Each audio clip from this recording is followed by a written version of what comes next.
I wanted to be a doctor. I wanted to be a doctor, and where we lived, on the corner of the street was a hospital. So I would get a job there every summer, starting, I think, with the 7th and 8th grade.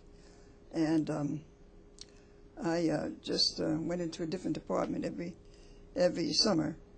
And in fact, it made me change my mind about a husband.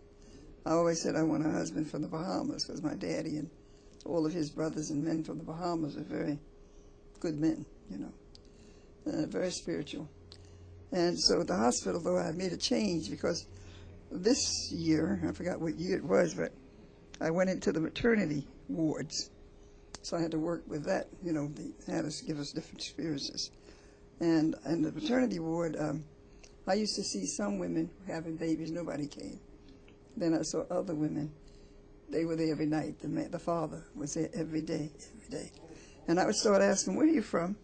And they said, North Carolina. And all of them that were coming regularly said North Carolina. So I said, well, a Bahama man, I'll have to change that and add a North Carolina man. I'll marry a North Carolina man. But those are the only two places. And sure enough, I married one. North Carolina. But so that gave me the basis. Did you ever figure out what it was about North Carolina? Is it something in the water?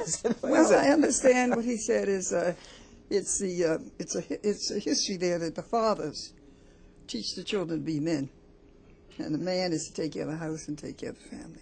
That's instilled in them as children, and so he and I find that to be true even as I, you know, view resumes and people I meet and ask them where they're from in North Carolina. That's where it came from. My parents always told us two things we had to do. We had to love the Lord first, go to church, and get an education. That was one thing they insisted on, education. So everyone in our family had to go to college. The one went to the University of Pennsylvania. My older sister went to Temple and became a teacher of music. That's what she wanted to do. And then I had another brother. He went to the University of Pennsylvania to be a lawyer. And I had another sister that went to the school to become an eye doctor, optometrist. She was the first to graduate from the Pennsylvania College of Optometry.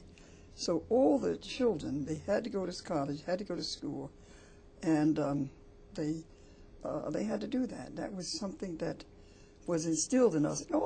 Most of the black families, you know, that's what we were taught, because many of them saw what the white children were doing, what the parents were doing for their children. And they could get jobs because they had a high school diploma at that time. You had to have a high school diploma.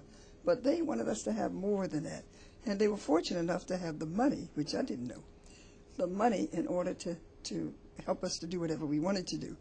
And so I guess that's where it came from. I just realized my mother was in business.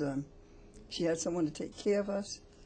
She just had the employment agency. She had the store, because I remember potato chips, anything you want, just go and get it, you know. And then she was so concerned, like I am.